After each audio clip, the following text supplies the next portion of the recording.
Okay, let me begin by introducing our guest this evening. And I'm going to start with, just to my left, Giannani Braschi is the author of Empire of Dreams and the Spanglish novel Yo-Yo Boing, as well as her newest book, United States of Banana. Empire of Dreams and United States of Banana have been published by Amazon Crossing. She has won grants and awards from the National Endowment for the Arts, the New York Foundation for the Arts, the Ford Foundation, Danforth, the Reed Foundation, the Puerto Rican Institute of Culture, and the PEN American Center. Mahmoud Dawlatabadi is an Iranian author of numerous novels, plays, and screenplays. His major works include The Tale of Baba Sohan, Keladar, and his 1979 novel Missing Soluch. Is that correct, the pronunciation? Soluch. His first book to be published in English, The Colonel, is his most recent novel, and it's forthcoming here in the U.S. from Melville House Publishers. Carl Nausgaard, here to my left, is a Norwegian author whose debut novel, Out of This World, won the Norwegian Critics' Prize. His novel, My Struggle, which is published here in the U.S. along with several other of his books by Archipelago Books, received the 2009 Brage Prize and the Book of the Year Award in Morgenbladet. He is also the author of A Time for Everything. That's another one of the titles published by Archipelago. And finally, alphabetically, in the center of the stage, Adam Mansbach. He's the author of the novel The End of the Jews, which was the winner of the California Book Award, and Angry Black White Boy, a San Francisco Chronicle Best Book of 2005. His latest book is I was about to say Go Fuck Yourself. That's not the title of the book. Go the Fuck to Sleep, less idiomatic than the former. His work sorry about that. His work has appeared in the New York Times Book Review, The Believer, and Granta. So I'd like to welcome everyone. I'd also like to mention Nahid Masafari, who will be translating for Mahmoud. So,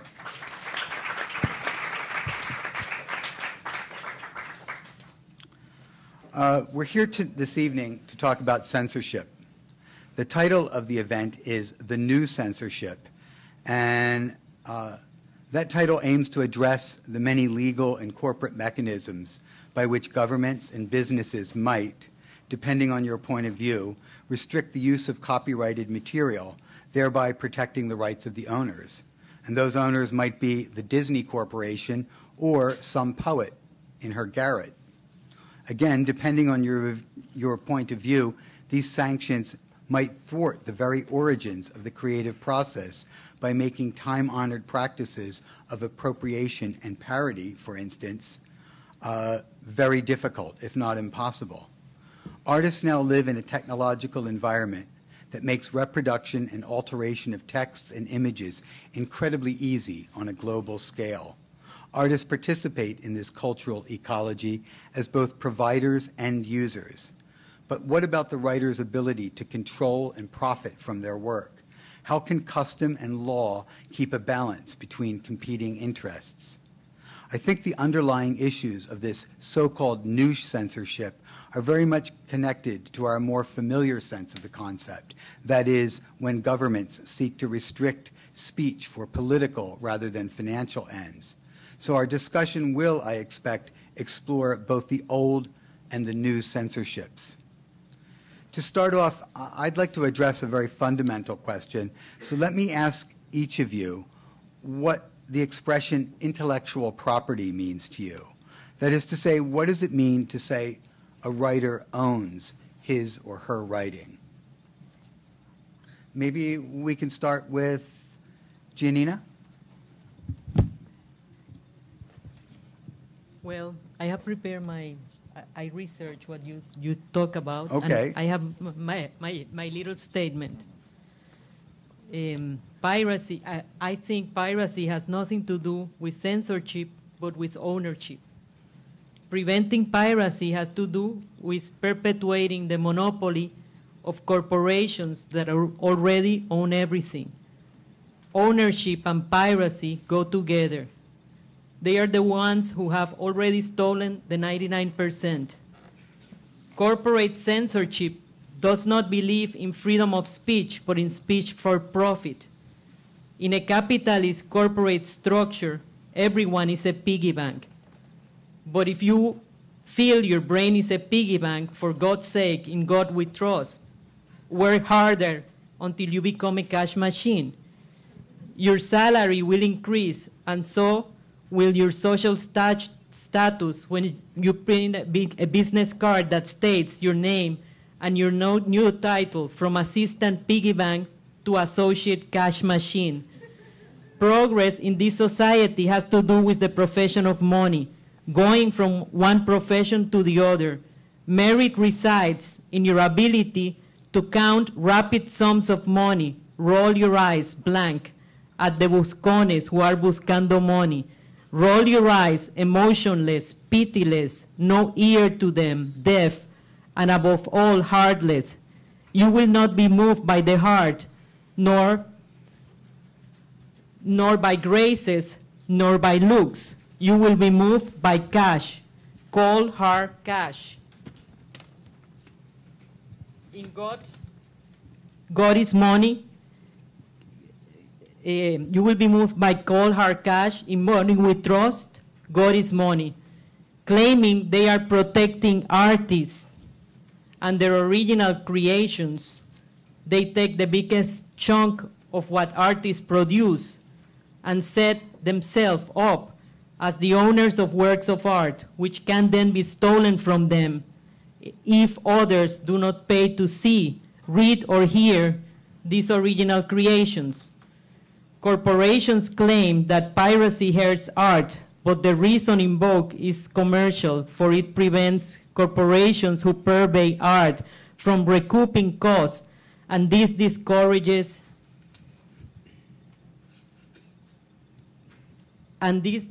discourages, what does it, I forget my words. One second. Discourages.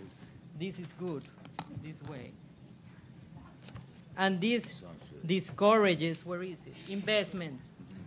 They present the artist as the victim of piracy when he has already been held to ransom by the intermediaries between his art and the public. He has already been taken hostage and dispossessed, making only a meager percentage of the profit made from his art. Nobody owns a work of art, not even the artist. All art is the product of a myriad other artistic influences and experiences. Originality has been transformed into a myth by the art markers who at the same time cynically reproduce and mass-produce art in order to sell it to as many consumers as possible, thus depleting its aura and compromising its blessedness. Their gush of artistic achievement rests in what sells rather than what has intrinsic artistic value. Originality is going back to the origin and finding an empty chair. Would you gladly sit on it? No, thank you. It is empty for a reason. That's where my ass was, not where my head is now. Censorship has nothing to do with piracy, although marketing is censorship under the dictatorship of capitalism. It is another way in which resistance to market forces is emasculated by diversionary tactics that distract from the real cause of the problem. Nothing which makes money in late capitalist society is censored. Those who are against piracy are not in favor of censorship. On the contrary, they are among the first to disapprove of the lack of free speech in such countries as China or Cuba, where internet access is restricted and state censorship in place, thus limiting the scope and power of the market, which is their ultimate yardstick of value. Thus, to defend piracy is not to attack censorship, but to attack the very foundations of ownership on the capitalist model, where everybody walks like a chicken with the head cut off. How do you breed chickens with their head cut off? By bankrupting creativity. Thank you.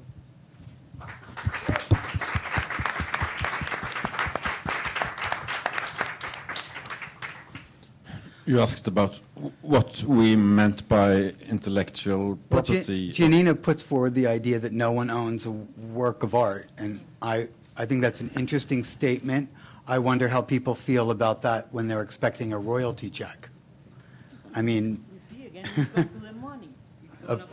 I don't know. It is about money in part. So how do you define intellectual property? Do artists own their own work? You can look upon it on two sides, the Okay. artistic side or the economic side, of course. And I agree with you in what you said, that you don't really own your own work, because to be a writer or to be an artist, it's all based on freedom and to be free. And you steal and you borrow and you do whatever you like with this. And there is a Norwegian novelist who published a book where 90% of the text was taken from Marcel Proust's great work, and only 10% was his own. And what shall we do with that in those terms? I don't know, but I think that has to do with creativity. My question would be, you say, what do we do with that? I would ask the author that appropriated the text, but I'd also want to ask the author whose text was appropriated, how he felt about that. And if you ask me, I would be flattered if someone bothered to use 90% of my text. You would be flattered. Okay. Okay. Adam, your thoughts? I think my notion of intellectual property comes from a place of fluidity, because I'm a product of hip-hop.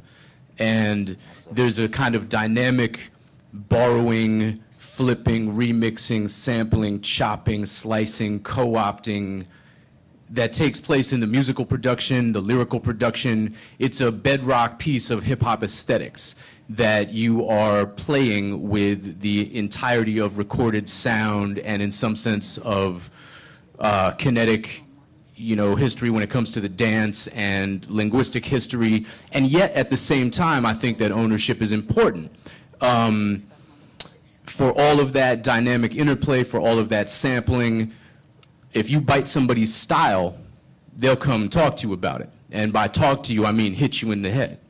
And I don't think that I would be flattered if someone were to appropriate my work, 90% of my work, add a flourish, put it out on the marketplace. I'm willing to call bullshit on that. I don't think that would make me comfortable. I think that while ownership is a fluid thing, and censorship and piracy are in some senses flip sides of the same coin, there does come a practical reality that you referred to as well, and that is that we as artists need to sustain ourselves. We need to be able to make a living out here. I think that I'm in a position right now to be very celebratory of a kind of wide-ranging, free approach to intellectual property and to be embracing of piracy, because Go the Fuck to Sleep was largely disseminated by way of a bootleg PDF that leaked out months before the book was available, and spread all over the internet, and hundreds of thousands of people saw it, and it was unsanctioned, and we were all terrified. We had actually begun to do cease and desist orders and try to get this thing down. We realized, A, that was impossible, and B, that it was helping us. So we ceased and desisted with the cease and desist orders. But that was, and I've been asked a lot, since that happened, and since it propelled the book to where the book eventually got, to kind of endorse this wholeheartedly, and I'm hesitant to do so because the book was published by Akashic Books, based in Brooklyn.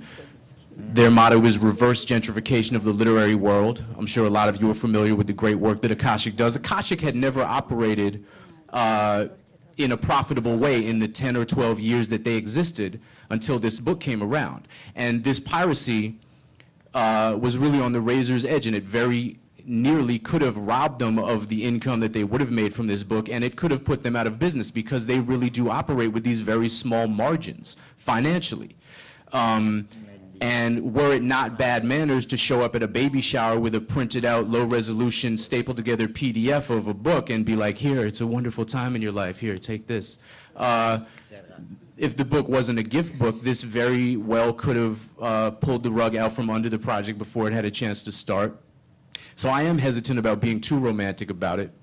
And yet I think that it is important to creativity for there to be a universal pool that artists can draw from, that artists can take inspiration from, that artists can sample from.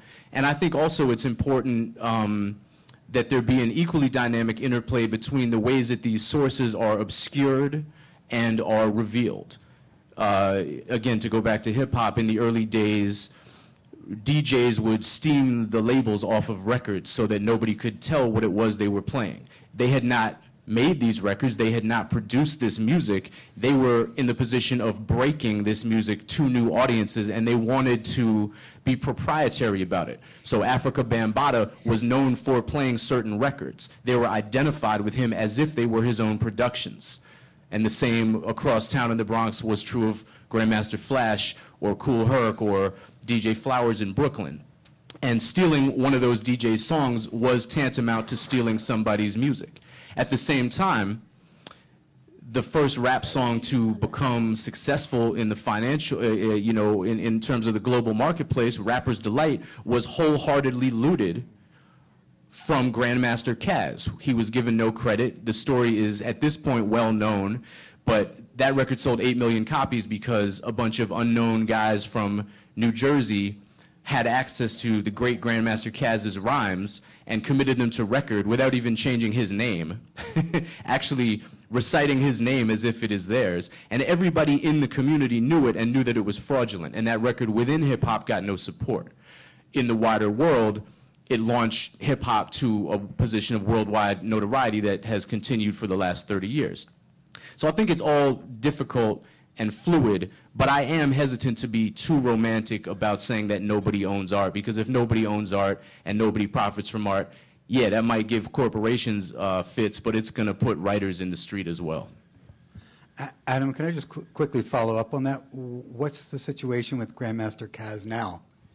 Grandmaster Caz right now makes his living giving guided tours of New York City's famous hip-hop sites on a bus.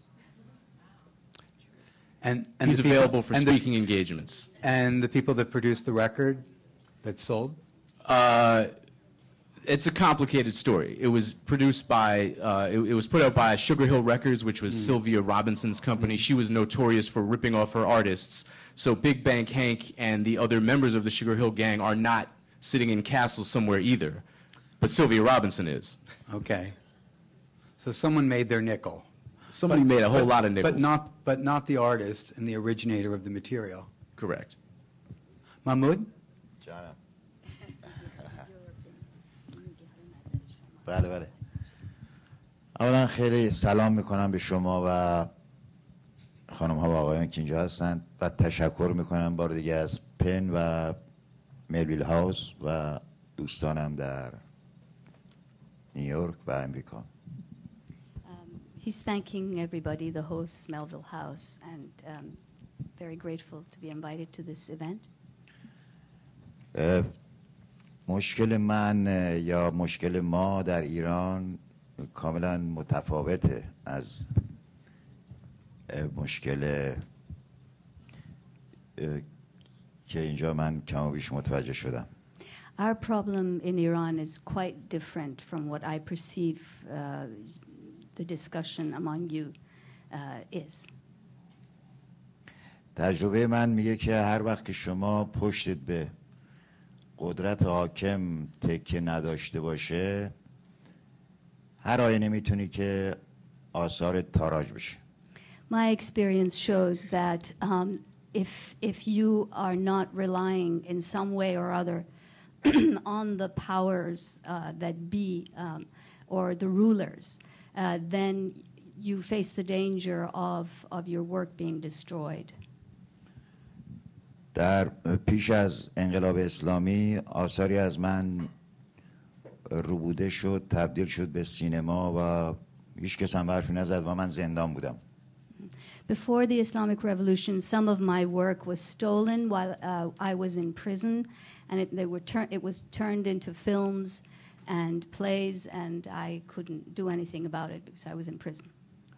حیرت من از این بود که حتی یک نفر از اهل هنر و فرهنگ یک مطلب ننوشت که این فیلمی که ساخته شده از روی کتاب این آدمی سرقت شده که خودش اکنون در زندان هست.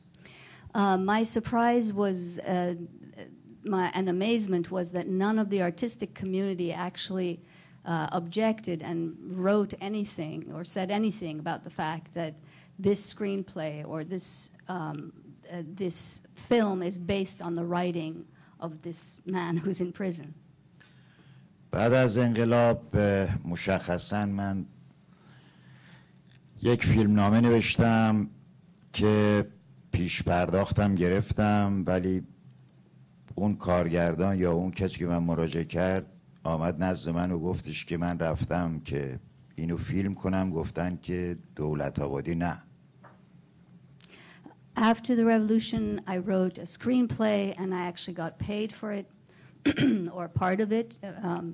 And then the director came and told me that he had been told by the authorities that my screenplay will not be allowed to be. گفتم خیلی حالا که گفتن نه دیگه نه، ولی 2 سال بعد فیلم در اومد، 1 سال و نیم بعد روی اکران دیدم نویسندش عوض شده بود، همش عوض شده بود و من 72 ساعت سردرد گرفتم. 2 years later, I saw that the film came out with a different name for the author, and I got a headache for 72 hours. یک کارگردان تئاتر که برای من محترم بود به مراجعه کرد، گفت تو اینجا اداره کار میکنی چقدر میگیری؟ گفتم من شندرغاز میگیرم. گفت یه فیلمنامه بنویس این مبلغ میگیری. گفتم اگه متنش به درد با ذهنیت من درست باشه مینویسم. گفت یه آدم اینجوری هست. گفتم باشه مینویسم. طرحشو نوشتم بهش دادم. شما تو تئاتر کار میکردین یا نه؟ نه زمان ندید. So someone came to him and said if you would pay much more, you would get paid much more if you wrote screenplays and instead of working in actual plays, and he said fine, how much would I get? بعد باقی داستان. اون هم بعد از یه مدتی دیدم پیداش نمیشه. گفتم فلانی کجایی؟ گفت نمیشه دیگه نمیشه اینا. بعد باز 1 سال و نیم بعد دیدم که یه فیلم مزخرفی در اومده اسم خودشو زده اونجا، اینم که بردم. این بر اثر کار شما بودش. بله طرحش مال من. So he did write a screenplay and gave it to him, and the guy disappeared for another year and a half, and then a terrible play and film came out. Actually, a terrible film came out based on his work. So بله. و بعد هنری که من کردم این طرحو دادم توی مجله چاپ کردن. ببخشید چی دادین؟ هنر من بود که بدم توی مجله چاپ کنم. So he actually got his the story that he had written to be published in a magazine. اعتراض دیگه نمیتونستم بکنم برای که توجهی نمیشد. So that was the only recourse that he had for it to become into the public sphere, to get attention that it was actually his story. برای اون که 72 ساعت سردرد گرفتم بلند شدم رفتم تلویزیون، چون تهیه کننش تلویزیون بود. این که این اتاق برو اونجا برو اینو ببین، هر کی که منو دید روش کرد اونور. بعد بالاخره یکی از همشهریامو پیدا کردم، بچه مشهد، که بعد گفت بابا ول کن بلند شو برو زشک یک کمی هوا بخور. گفتم خیلی ممنون. So in his attempt to get his name back on the work that he had, he went to the television because the film had been shown there, and he went from room to room asking people that he knew what he could do to reclaim his work, the one that gave him 72 hours of a headache. And finally the result was go take a vacation. Don't worry about this stuff. Go to a place with nice بله، weather. ولی ما به این چیزا در ایران کمتر توجه میکنیم. یعنی در حقیقت چون حرفمون به جای نمیرسه میگیم که حالا ولش کن دیگه. So in terms of theft of intellectual property, if it's done by private individuals like this, there's really no recourse that we have. And so we let it go. ولی اون چه که از نظر ما سانسور شناخته میشه، مقوله سانسور از طرف اون وزارتخانه مربوطه است. The real censorship that we face is from that particular ministry that our work has to go through it before it's published. مثلا در سالهای 4 سال و نیم، دقیقاً 4 سال و نیم جلوی مجموعه آثار منو گرفتن. They stopped my total body of work for about 4 years and a half from being published. اونجا بود که من یه متنی نوشتم، باز توی مجله چاپ کردم که من دیگه هیچ چیز نمی نویسم و هیچ چیزی رو چاپ نمی کنم. Therefore, I wrote an article in a magazine and declared that I would not ever write or publish anything again. بعد از اون خوشبختانه دولت عوض شد و به این آثار اجازه نشر دادن. Fortunately, after a while, the government changed, and they did give a permit for the publication of my work. ولی وضعیت چنان است که هر وقت که اراده کنند میتوانند که همون کار تکرار کنن. البته The problem is that the situation can change any time that is deemed that my work is deemed unacceptable, then I could be banned from publishing again. I very much want to get back to the issues that certainly the rather direct political censorship and imprisonment that you faced, Mahmoud. But I'd like to take a piece of what you described in your experience and put that to the other panelists, because I think, as you suggested, Giannini, money is an important piece of this, but I think control over one's work and what happens to that work in a situation where there isn't copyright, where there aren't protections, is really very much at stake in this discussion. If someone had taken your novel and even made a terrific screenplay out of it, you may not have been particularly pleased because maybe you didn't want a screenplay to be made out of the novel at all. So I wonder if we could talk a little bit about this issue of control that I think in part you've touched on, Adam, in your description of the way hip-hop works. But the idea of property is something that you own and can do with as you like, and certainly others can do what they want with it. But if they are doing that in the public sphere, what kind of issue does that raise for a writer, for an artist? People, as Mahmoud said, taking his work and doing something that he doesn't want done with it. Carl, do you want to take that up? I find it a bit hard to relate to because I have no experience of this whatsoever. But I got questions about when my work in Norwegian is translated. I got questions from editors abroad if they could change it, you know. Mm-hmm. And I feel that's okay with me as long as it exists, you know, as I did it. And I'm not interested in the money things creates or to possess this. I'm just interested in writing this. That's what this is about for me. And there is a certain, I don't really care about what's going on after that, you know. But it's, okay.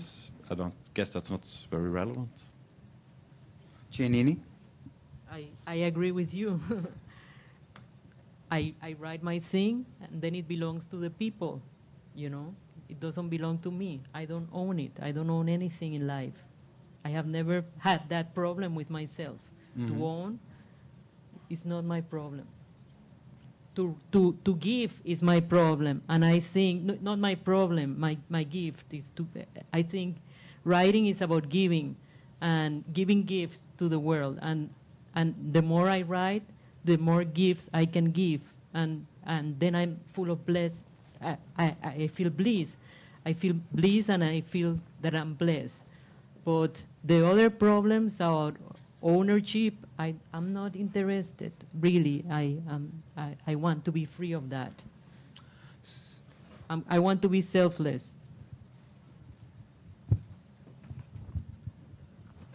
Yeah, I think on one hand I agree with all of that, and I think there is a point at which the work is out in the world, and even if you want to exercise control over it, and of course some of us sometimes have that impulse, practically speaking it's impossible. It's out there, people can do with it what they will. At the same time, on the other hand, and I think, you know, to me what's interesting about human beings and what's interesting about writing is paradox. You know, to me as a writer, the most important thing to do is explore paradox and contradiction and the ways in which all of us are complicated enough to contradict ourselves constantly and be more than one thing at once. And while I try to have this kind of attitude of letting the work float into the world, it's also incredibly upsetting, even something as simple as to be misquoted. Right? I don't know if anybody's ever had this experience. If you've ever talked to any form of media, chances are you have been misquoted, misrepresented in some way, whether it was a tiny shading that got shaved off of what you said, or whether it was a wholesale misrepresentation of your view. And I think that's upsetting, and I think that can extend to adaptations or reproductions of your work, whether or not you've given permission to them. I think with translation, I tend to agree that partly because I have no idea, I have no way of substantively evaluating how good a translation of my work is, I tend to leave it alone. When it's closer to home, it's hard for me not to get twisted up in it. You know, my work has been adapted for the stage in ways that I gave permission to but didn't particularly like, and to sit in the audience and watch characters portray your characters and watch a piece that you slaved over sort of shift tonally in a certain kind of way that perhaps eradicates the original intention is disturbing. So I think it's a tough thing to balance. I think that if any of us had magic wands and were able to definitively control interpretations, quotations, we probably would, no matter how much we'd like to think that we want to let the work float off into the world.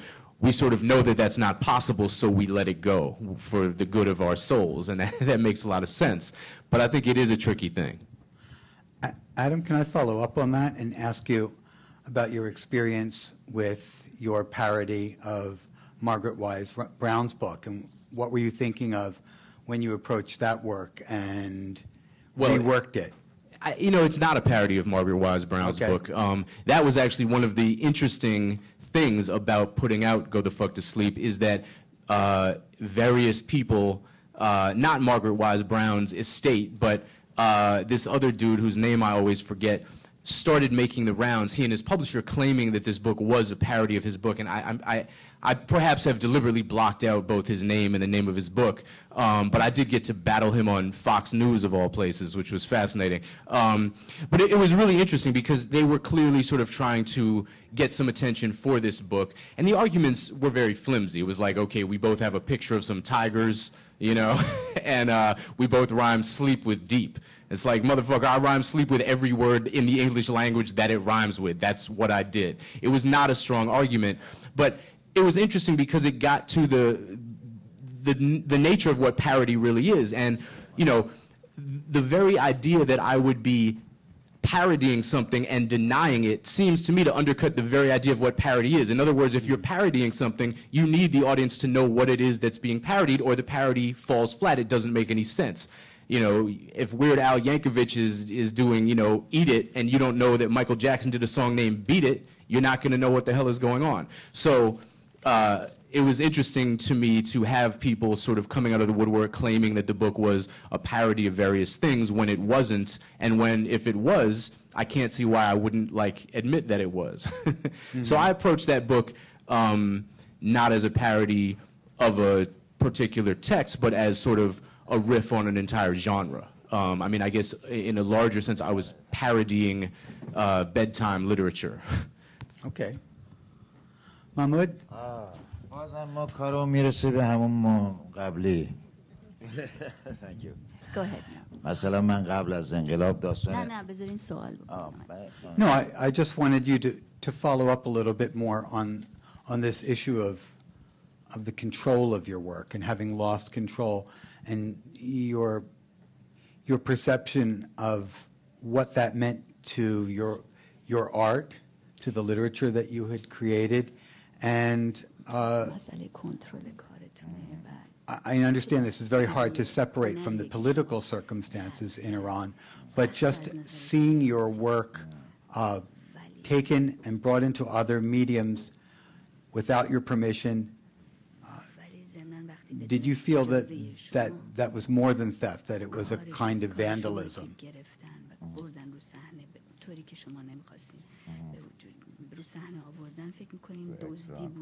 بله اون کاملا سرقت آشکار و بی‌شرمانه بود. Yeah, he considers it theft and vandalism altogether and shameless. بله ما خسته ایم، یعنی در حقیقت من میگم ولشون کن، بذار هر غلطی میخوام بکنن. He says he's saying that he's tired and because he's expressing these pressures from various sides. I mean, I'm adding that as a translator.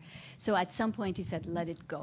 وقتی که بی‌شرمی از یه حدی فراتر میره، انسان برای که تبدیل به آدم بی‌شرم نشه، روش میکنه اینور. When there's that kind of shamelessness going on, like open theft going on, then in order for one not to become shameless, one turns one's back and lets it go. اما در مورد کارهای من که به صورت قانونی منتشر میشه، ناشرام ناشرای محترمی هستن. However, I've had good experiences with my work that has been published by recognized publishers, and because they've been very proper about their behavior. Outside of Iran? بیرون ایران هم بله. بیرون ایران هم بله، برای که در سوئیس زوریخ یک ایجنت وجود داره برای کار من و با من قرارداد میبندن و من هم اصل بر اعتماد معمولا میگذارم. Yes, also outside of Iran. I have an agent in Switzerland and they make contracts for me and they distribute. وقتی که خواستن با من قرارداد ببندن، من گفتم ما کپی رایت نیستیم، شما میتونید آثار منو ترجمه و چاپ بکنید و هر کاری بکنید. ولی مسئول اونیونز فرلاگ به من گفتش که نه، ما میخوایم با شما قرارداد ببندیم. Since Iran is not a signatory of the copyright laws, he said, I did tell my agent in Switzerland that we're not part of that, and therefore you can take my work and do. And they said, no, we insist on a contract. بله من از ناشران خودم هم در داخل هم در خارج بسیار راضی هستم و هیچ احساس نگرانی ندارم. I'm very happy with my publishers inside and outside Iran. I trust them and I have no worry about that. ولی من کتاب کودکان نوشته بودم توی کانون ورزش کودکان. بعد که انقلاب شد 15 سال این کتاب بدون اسم من چاپ شد. I had written a book, a children's book, and after the revolution, that book was reprinted many times without my name on it. This was by the organization, a government organization. 18 سال بعد به من گفتن که بیاید اینجا. They called me to see them 17 or 18 years later. رفتم گفتم چیه؟ گفتن که این کتاب شما نوشتی. گفتم خب معلومه که من نوشتم، پرونده داره. گفتم حالا برای چی من صدا زدید؟ گفتم این مختصر حق و تألیف برای شما هست اینا. گفتم چقدر چاپ کردی؟ گفت ما تا حالا 900,000 تا چاپ کردیم. So they called him in and they said, did you write this book? This is 17 years later. And he says, yes, I have proof that I wrote this book. And they said, well, we want to pay you a little money. And he said, well, how many have you published so far? How many? 900,000? 930,000 تا چاپ کرد. Yeah, 930,000 copies had been published without his name. گفتم تو این اداره که من بودم این آدمای دیگه هم بودن، یک نفر در نمیاد بگه که این کار دولت آبادی انجام داد. So I asked, well, in all of this office, everybody knew it, and nobody said so far that this is my work. What seems to be happening? گفتن چرا؟ اینو تاهباز گفت و تاهباز 6 ماه بعد مرده بود. They said, yes, a man named Tahbaz said that this was yours, and he died 6 months later. ولی از 18 سال قبل به این ور دیگه من هیچ خبر از اون کتاب ندارم. Yeah. And 18 years later, I have no news of that book anymore. I think that's a really fascinating situation, that an author be in the position to have to prove that they've written a book, let alone a best-selling book, it sounds like it's something of a children's classic in Iran, which might be a point in favor of copyright law. I'd like to turn some questions to each of you about your particular experiences with some books. Adam, you've spoken a bit about, I'm not going to make that mistake again, go the fuck to sleep. Carl, you wrote My Struggle, which seems to have deliberately referenced the infamous title Mein Kampf. This was an autobiographical novel, a part of a series of autobiographical novels, and I understand that in the Norwegian press there was a lot of controversy about the title and also about the autobiography in the autobiographical novel, that there was a good deal of material about friends and family, and that many people felt that you'd crossed a line. So this raises two issues, the issue of invoking this kind of infamous title, and also an issue that's, I think, often thought of as self-censorship, the way in which one might refrain from writing about particular people or incidents because they might bring pain, embarrassment, and difficulty to the author and to the people written about. So I wonder if you could talk a little bit about that. Thank you. Yes, we're discussing our rights towards our work, what we are writing. But this is really a question about who has the right to tell a story of a life, who owns a life and who owns the story of a life. So what I did, I wrote about my father and my grandmother, and I tried to be as honest as possible. And this is a kind of a family secret. You're not supposed to tell this. I did tell this, and the other part of the family wanted to sue me. So we had to have lawyers to read everything I wrote, it's 3,600 pages, to see if I crossed the line. Could you just read, how many pages? 3,600 pages. Wow. Did I cross the line? If you see it as a question of law, then I didn't. But if you see it as a kind of a question of a moral, what can you write about another person? Then there's a kind of a gray zone here. And I decided upon, I want to do this, and it's my story, my father. But they said, are you saying that your literature are more important than my life? You know? And that's really kind of a, it's impossible, you can't find a solution. It's a conflict that is not possible to, really it's, so that is still the situation. But Were you conscious of this as you were writing? no, I wasn't. I had a project I wanted to be as honest as possible and to try. I mean, you are restricted when you write. You know, there is something you can't say. There is something you can't think. And who says that? Yes, there is a we. You know, there's a social scene who says that. Your friends, your family, and if you cross that line, you get ashamed, or you know. So normally you don't go there. But as a writer, you can go there. And then you get a chance to get into those places or those areas which you really don't exist because it's not defined anywhere. You know, so I see this as a kind of a, that's what literature and art can and should do, to go into that and these areas. Concerning the title, My Struggle, which is Mein Kampf, it's kind of, that is really controversial, of course. I hadn't read Mein Kampf by Hitler when I used the title, but I had to do it when I've used the title. So I bought the book, and I brought it with me. I was going to fly to Iceland, and I thought I should read it on the plane. And I took it up, and I realized, no, it's impossible to read. It's impossible to read this book in public.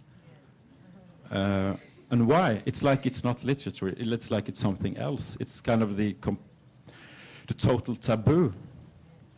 And then I read a lot about Hitler and his time. And you know, when this book came out, it was ridiculous. As people laughed of it, you know.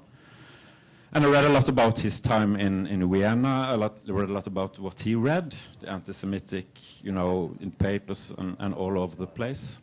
And then, when I was writing this, that was last summer, the massacre in Oslo took place. And I saw a lot of similarities between what was going on in Vienna in 1910 and what was going on in Norway in present time, which has to do with, I mean, it was anti-Islamic, it was anti-immigrant and so on and so on. Really nasty, really much hate and so on.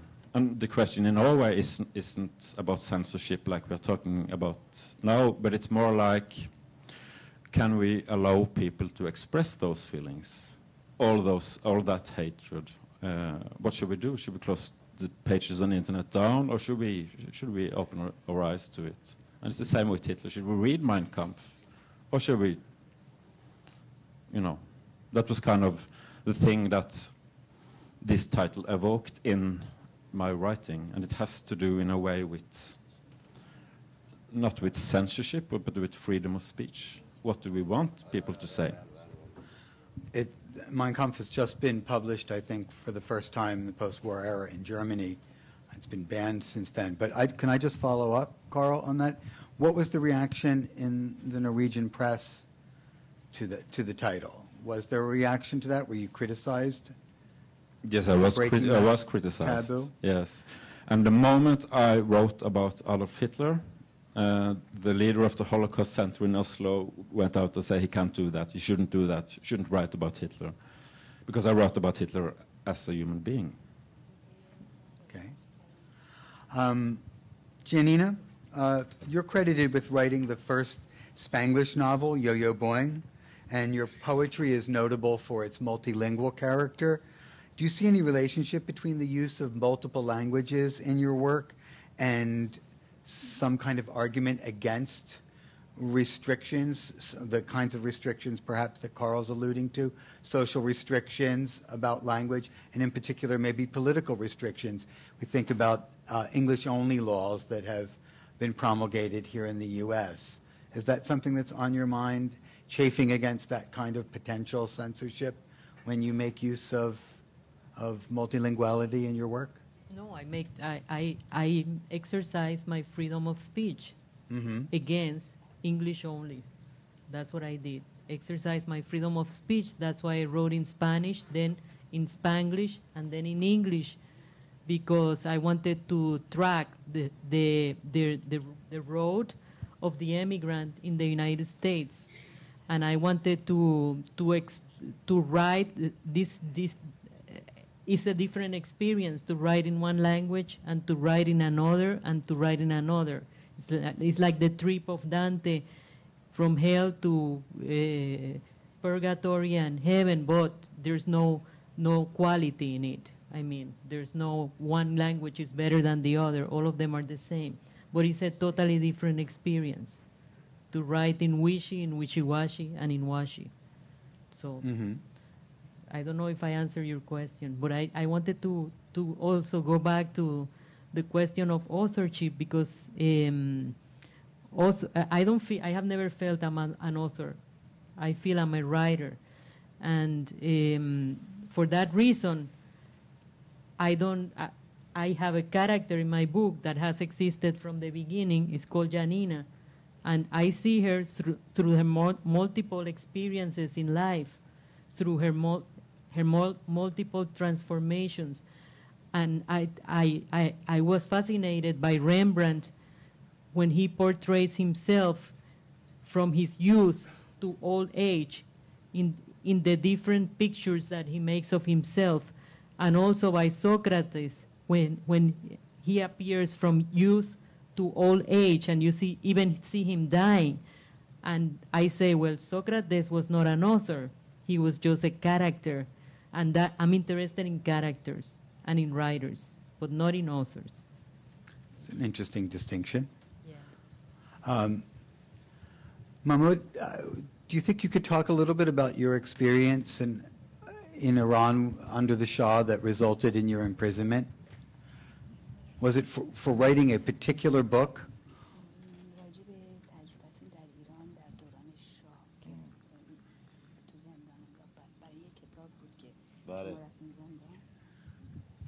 عرض دارم به یه نکته اخلاقی من باید در ایران اشاره بکنم که به گمانم یکی از انگیزه های دردسر برای نویسنده است و برای هر هنرمندی مقوله بخله. این چیزیست که در نهاد سیاست در ایران کار خوشم بخل حسادت. One thing that I have to point out about problems in Iran, this is before the revolution or after, is the question of jealousy. من فکر میکنم که این انگیزه روانیه، بعد صورت سیاسی هم بهش داده میشه، بعد منو میبرم میگن که این کتابا چیه که نوشتی؟ میگن این کتابا رو که من نوشتم مجوز اون زمان اداره فرهنگ داره، میگن اونا غلط کردن. میگم که حالا من چیکار کنم؟ من چه جرمی مرتکب شدم؟ میگن تو جرم دین است که ما به خانه هر کس میریم که دستگیر کنیم این کتاب اونجا هست. So he's called in by the authorities, and they say, what kind of stuff is this that you're writing? And he said, well, I have a permit from the appropriate ministry, and they say, who cares? That's not valid. And so he says, what is the problem with my work? And they respond that everywhere where we go, where we arrest people for political reasons, they have lots of your books. And that is your problem. من تو سلول متوجه میشم که یکی از هم سلولیای من هم جلسه بازجو بوده. در قبل از اینکه او بازجو بشه اینا جلسه ادبی داشتن. In prison, I found out that one of my cellmates was part of a literary group with his interrogator before that guy became an interrogator. Can you just clarify Yes. when this is, what period we're talking about? زمستان 53 خودمون رفتم تا پایان زمستان 55 2 سال. Is that 74 till 1974 until 1976? He was in prison. Yes. Please continue. That's good. بعد میگم که حالا چرا من آوردی اینجا؟ میگه برو تو. بعد 40 جلسه من حرف میزنم باهاش، میگم آقا من که سیاسی نبودم، من انقلابی که نبودم، عضو گروهی نبودم، من که اصلا آدم متعادلی هستم، من هنرمند تئاتر بودم، من نویسنده شما. بعد جلسه آخر که من حالم بد میشه میگم برو بالا. Wait, so let me catch up with you there.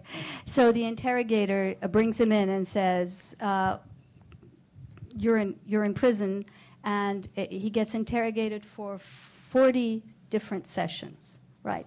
And he says to them, why am I here? Why am I here? I'm not part of a political group. I am not a revolutionary. I'm a writer. I'm a theater actor, and I've always been, mainly focused on my work. Correct? So then. بله. بعد وقتی که من دیگه حالم بد میشه و بهشون میگن که این حالش بد شده، سلول 40 نفر آدم منو میخوابونن دم در که از توی راهرو نفس بکشم، منو صدا میزنه که برو، بعد میخوام بفرستمت بالا، یعنی میخوام بفرستمت قصر. So he's beginning to his health begins to deteriorate. There were 40 people in the prison cell, and they put him by the door so that he could get the air from under that comes from under the door, and then they transfer him to another prison. دیگه در این مدت ما با هم دیگه از باز حرف زدیم، آشنا شدیم. بهش میگم که فلانی چرا من آوردی اینجا؟ So by now he's on pretty friendly terms with the interrogator in terms of conversationally, and he says, "Okay, guy, why am I here? Why did you bring me here?" میگه برو بالا حبسیتو بکش، نه دست توه و نه دست من. So the interrogator responds, "Go and do your prison term. It's not in my hands and it's not in your hands." خب آدم از تو خالی میشه دیگه. So that sort of gave a really empty feeling inside. یعنی من بازیگر یه نمایش سیاسی شدم که مربوط نیست دیگه. So I'm an actor of a political play that has nothing to do with me. خب ببین مادر چه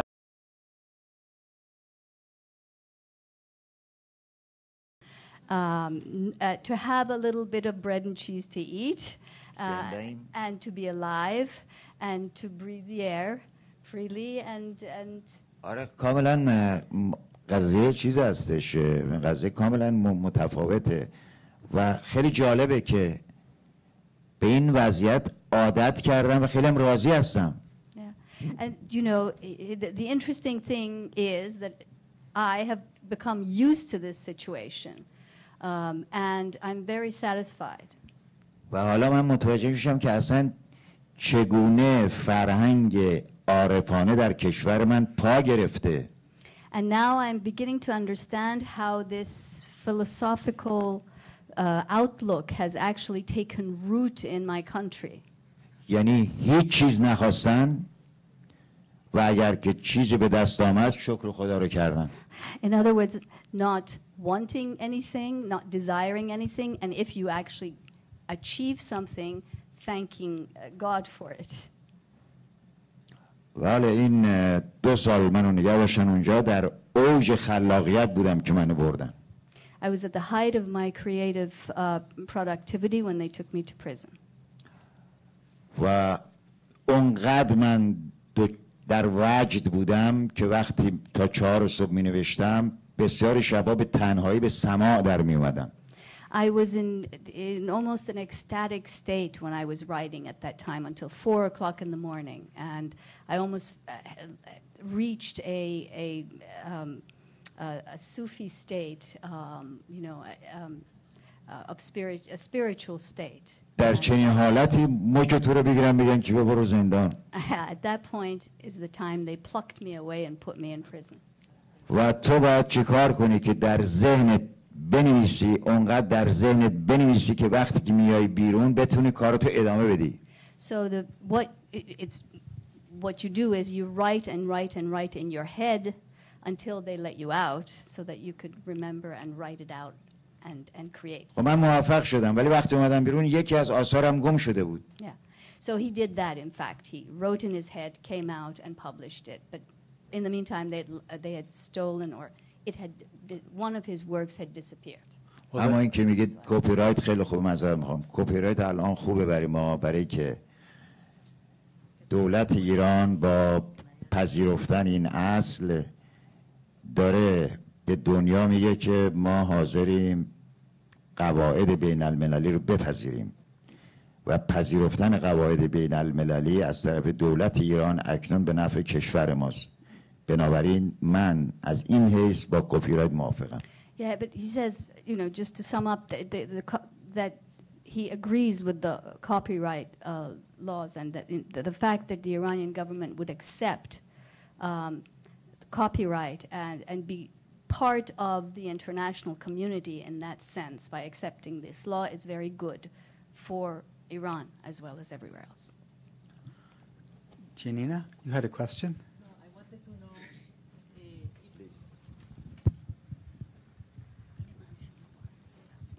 you said that when you were taken to prison, you were at the height of your creativity.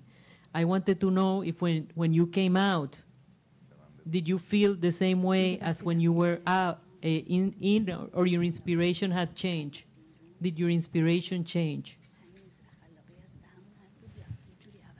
بله هیچی عوض نشد. من توانستم ذهنمو در مدار کار حفظ کنم.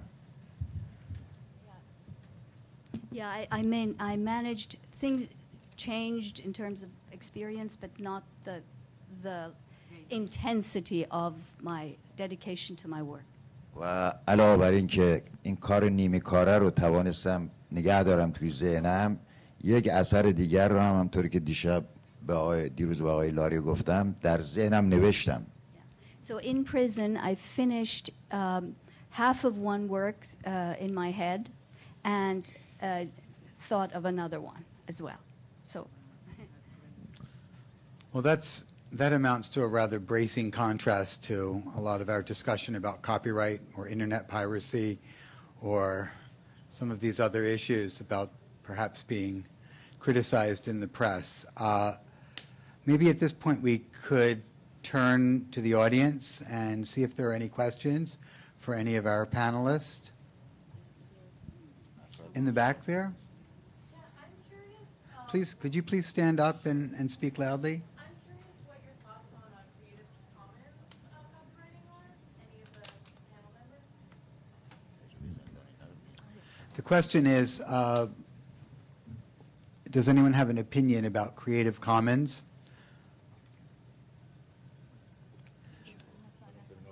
That may be an issue. Is that I'm not entirely sure. Could you explain a little bit about that?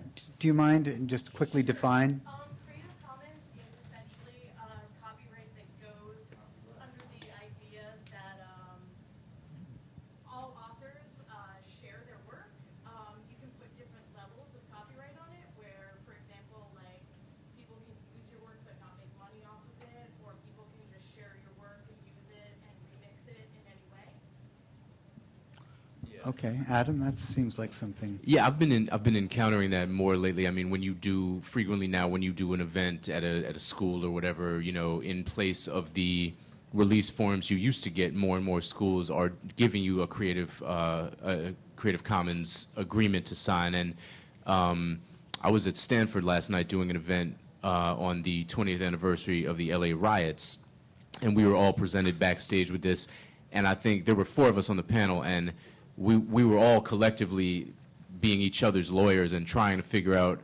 There were a lot of boxes to check. You know, I think it strikes me as a good and progressive step. But I think at the moment, most of the writers that I know who are being confronted with it, at least in that context, in the context of like you're doing a talk and you're being asked to approve various levels, there's not like a literacy around it yet. So like a lot of people are a little bit perplexed about what it is that you're being asked to do and what your options are. I mean, on this particular form, it was like the longest release form I've ever been presented with. And, you know, there were a lot of options there that you know, I'm not entirely sure what I ended up signing away, and nobody backstage with me seemed to be either. So what I do know about it strikes me as a good way forward, but I think I don't know, I'm sort of lacking currently in clarity about some of the particulars of it. Okay, another question?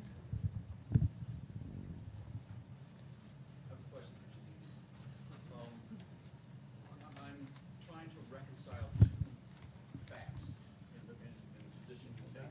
Your own personal position on openness to ownership and control with the fact that you placed a book with Amazon Crossing. Now, ownership and control may not be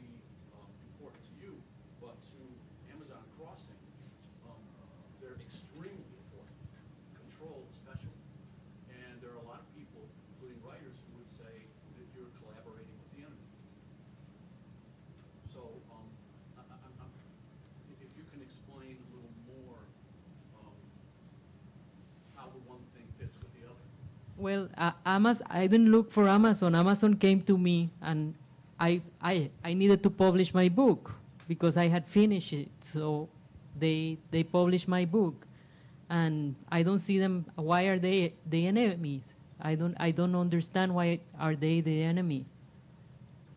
Can you tell me why they are the enemy? They are not my enemy. They publish me.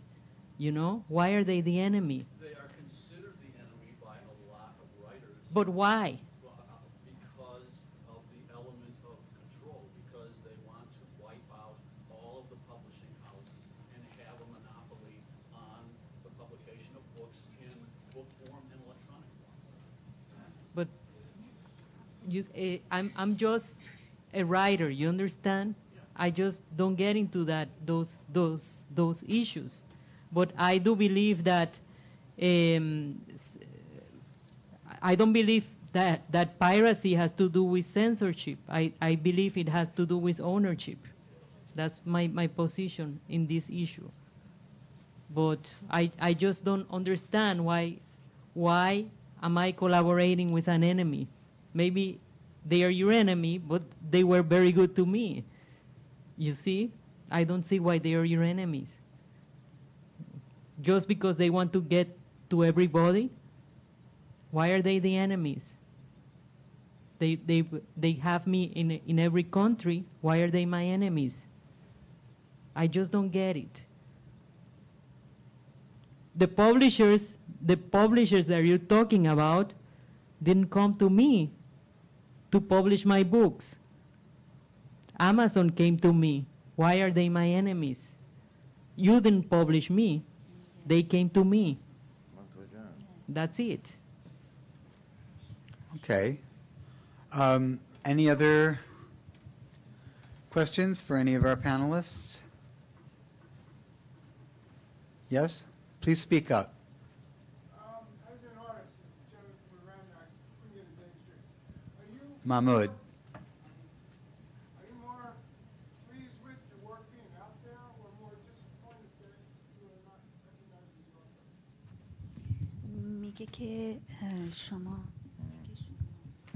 اون کاری که دزدیدن ازتون خوشحالین که کارتون بالاخره اومده بیرون، خوشحالترین که کارتون اومده بیرون، یا ناراحتین که اسم شما روش نبوده؟ من از نفس عمل بیزارم.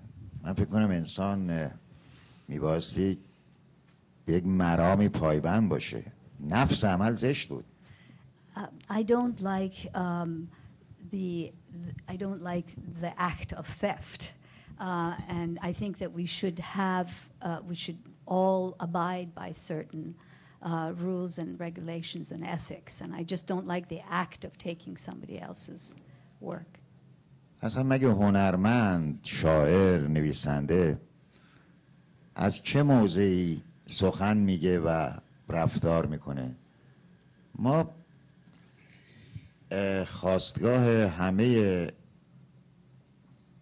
هنرمندان حتما یک مورالی هست دیگه، مورالیتی، یک مرامی هست، یک He رفتاری. sees this as a question of morality, that each person's creation comes out and is their creation, and if it's used by others, that morality has to stand.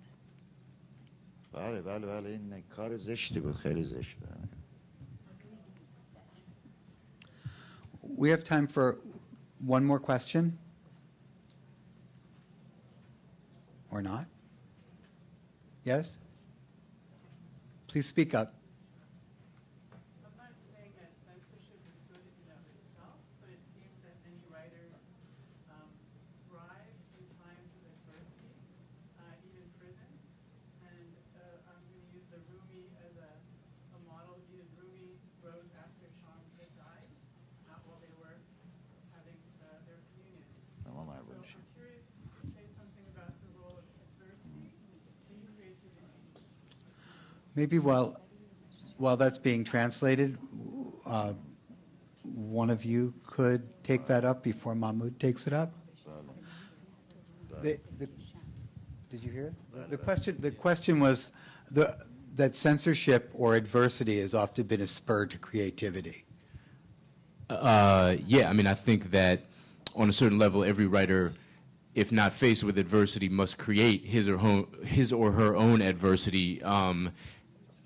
And I think that writing is really about struggle. It's really about pushing yourself into unfamiliar and uncomfortable territory. And if you're not doing work that is personally discomforting for you and reaching toward places and toward ideas and into characters that, you know, push you personally and make you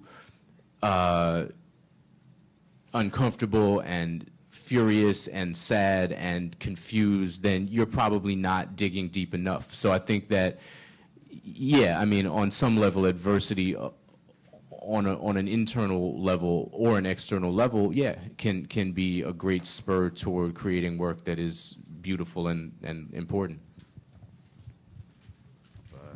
Carl, or? No. Okay.